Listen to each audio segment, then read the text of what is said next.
আসসালামু আলাইকুম রহমতুল্লাহি বারাকাতু। বিসমিল্লাহির রহমানির রহিম। কোরআনে আল্লাহ তাআলা বলেন, আমি আমানতকে আসমান জমিন ও পৃথিবীর সামনে পেশ করলাম। তারা তা বহন করতে অস্বীকার করল এবং ভীতু হলো, কিন্তু মানুষ তা বহন করল। নিশ্চয় মানুষ খুবই জালিম ও অজ্ঞাত। সূরা আল আহজাব ৭২ নম্বর আয়াত। বন্ধুরা, ভাবুন তো, এই আসমান ঝাড় বিস্তার অসীম, এই জমিন ঝাড় ওপর কোটি কোটি সৃষ্টি, এই পর্বত ঝাড় শক্তি পাহাড়ের মতো বড়, সবাই সেই আমানত দায়িত্ব নেওয়া থেকে পিছিয়ে গেল।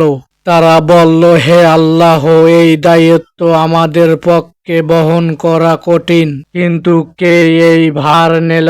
মানুষ। হ্যাঁ, তুমি, আমি, আমরা সবাই। এই দায়িত্ব কি? মনে প্রশ্ন জাগে। এটি হলো আল্লাহর আদেশ মানা, হালাল হারাম বোঝা, নিজেদের নফসের বিরুদ্ধে জেহাদ, সত্য, ন্যায়, দয়া, ঈমান সবকিছু রক্ষা করা এবং আল্লাহর সামনে জবাবদিহি করার প্রস্তুতি।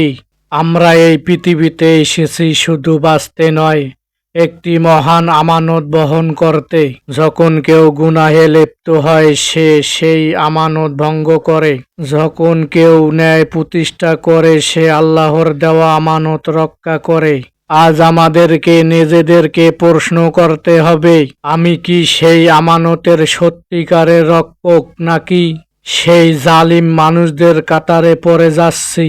প্রিয় দর্শক বন্ধুরা, শেষ দোয়া হলো, আল্লাহ যেন আমাদেরকে সেই সৌভাগ্যবান বান্দাদের অন্তর্ভুক্ত করেন এবং যারা তারা আমানত রক্ষা করে জান্নাতের সুযোগ হয়ে ওঠে। আমিন। এই ভিডিওটি আপনার ঈমানকে জাগ্রত করবে ইনশাআল্লাহ। আর ইসলামিক ভিডিওর জন্য চ্যানেলটি সাবস্ক্রাইব করে পাশে থাকুন। ভালো থাকুন, সুস্থ থাকুন। আল্লাহ হাফেজ।